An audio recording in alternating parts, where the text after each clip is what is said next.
One of the last things that Harry Roush said to me was, "Fix up one of the tractors and take up through the land." I never imagined how fixing up a tractor would put me on this journey of rediscovering my roots. I'm Randy Fisher, Harry Roush's grandson. My pap was born in January of 1929. He was the seventh of 11 children. The Depression drove his parents from the family homestead in Duncannon to a farm and lawn near Hershey, Pennsylvania.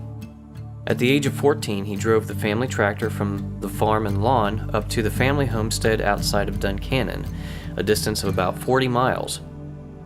At 17, he joined the World War II effort by serving as a paratrooper in the 11th Airborne Division, listing his age as 18. The government only just recently adjusted the difference of 1 year in his age. The wind caught his parachute while jumping from a plane in Japan, causing his back to break on impact. Pap was sent home from the war with an honorable discharge. Soon after returning home from war, he met Mary Jane Welcomer, who would later become my Nan. When they met at a friend's house, Nan was instantly attracted to Pap and was surprised when he got out of his truck that he was considerably shorter than her. Pap would, however, always walk tall, shoulders back. He and Nan were married after about 3 months of dating. In 1951, Pap and Nan purchased their 100-plus acres of land outside of Duncannon. Pap was 22 years old at the time. Nan was supposed to get a refrigerator, but they got the land instead.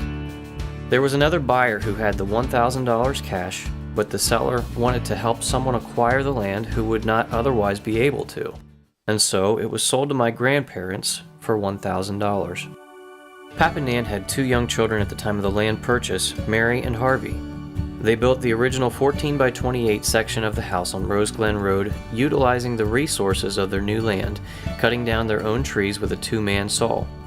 A friend with a sawmill cut the trees into boards, which they used to build the original section of their 392 square foot home.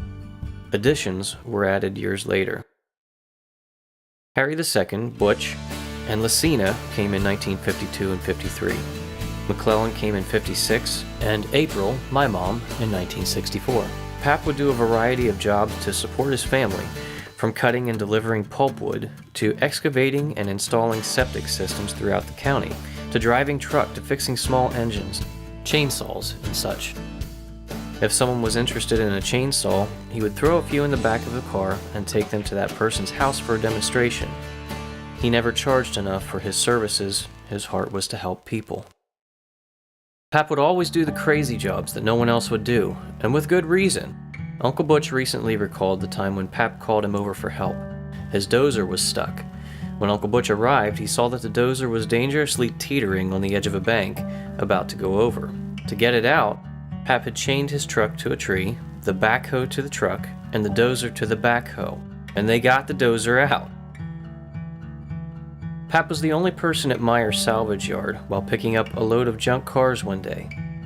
The gas tanks were to have been removed from the vehicles already, but he noticed that one was still attached. So he grabbed a torch to cut it off. The tank should have been empty, but it was not. Gas came out of the tank and poured all over the lower part of his body. The torch ignited his gas-drenched clothes, severely burning 60% of his body with 2nd and 3rd degree burns. After putting out the fire, he finished cutting off the tank so that he could load the car, and he drove himself for help. Church was a big part of Pap's life. As an evangelist, he would travel and preach at many churches in his lifetime. On several occasions, the car would break down on their way to church, so Pap and the boys would get out and work on the car in their Sunday best, knowing that Nan was good with laundry. Pap headed a group of many other pastors and church leaders throughout Pennsylvania, and he was sort of a go-to person for weddings and funerals in the area. He performed weddings for several people in my family. He and Nan dedicated 10 acres of their land to the Lord, the best piece of land on their property. There they would host tent meetings yearly. They also built a pavilion there with the help of my Uncle Butch and his friends. My parents were married at this pavilion in July of 1983. Pap delivered a load of sawdust for the floor on the morning of the wedding. Dad thought he would have a few hours of downtime before the wedding, but Pap enlisted his help in spreading the sawdust on the floor. I came along in April of 1984. Some of my earliest memories are at Pap and Nan's. We lived just down the road for a short time and moved in with Nan around the time of the divorce. I was 2. Nan told Uncle Butch not to be too hard on Pap. It wasn't all his fault. Prior to this, I remember riding in the back of Pap's red Ford truck. He took us up to the old homestead on their property for berries. He and Nan had talked of someday building a new house in this location. I also remember going over to their house after church one Wednesday evening. I asked Nan where Pap was, and she replied he's in the back room sleeping. I remember the string line going up between the 2 properties. We had to use the middle driveway. One day I wanted to go see Pap at the shop. Nan didn't want me to. But when I persisted, she gave me her watch and said, "Do you see this hand? When it gets to the bottom, you need to come back at 2:30. Pap had built his shop with block and used a chainsaw mill to mill the wood needed for the roof. His shop was a fun place where young boys could find all kinds of toys, which most people would consider junk, but Pap seemed to get pleasure from fixing this so-called junk, and I also seemed to have inherited a little of this interest. I would watch him sharpen chainsaws, magically breathe life back into lawnmowers, and admire all the trinkets in the display cases while he was closing out the books for the day. I remember the total one day being $7 and change. He had sharpened some chains that day. Pap remarried not long after the divorce, moving a quarter mile down the road where he set his trailer. For quite some time we stayed away because of this. I was around 9 or 10 when we started going around again.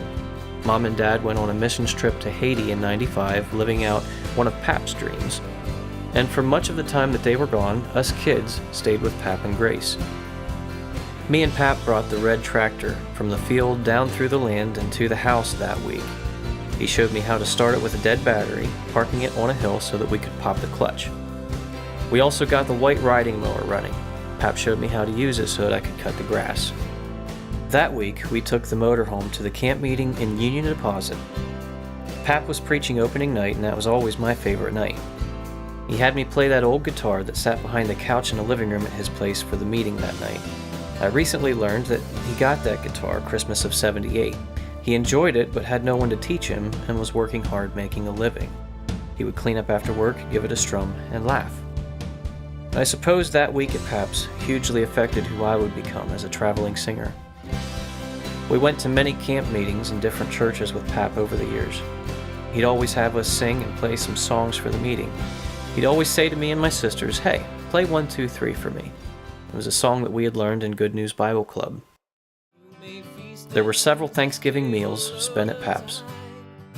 He enjoyed having people over for dinner, and afterwards he'd loosen his belt buckle and sleep on his chair for a little, and then we'd play a game of Rummy Cube. Pap enjoyed playing games. After Nan had passed, Pap would say on several occasions that Nan was his equal, and then tell the story of how they felled the trees for their house together with a 2-man saw.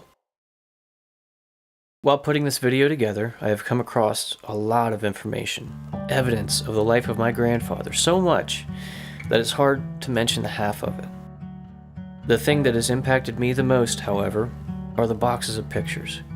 Inside are pictures of his life over the years. From his and Nan's wedding, to his children, his dozers, his sawmill, his greenhouse, and much more. He saved all the cards from his 75th birthday, and right behind those cards were 6 envelopes, one designated for each of his children. Inside those envelopes were pictures specifically of that child and their family, the things which to him mattered the most.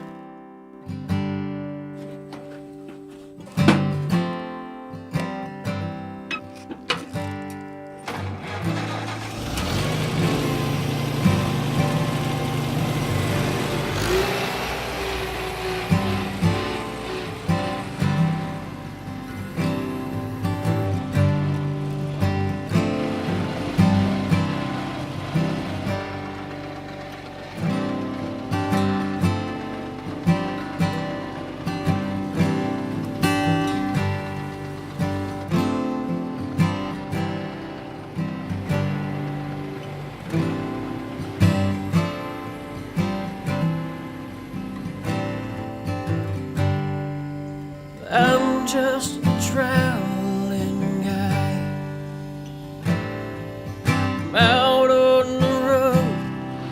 with Jesus by my side, and I'll share him with you tonight. He is the best friend you could ask for, and he won't leave your side. I'm just the traveler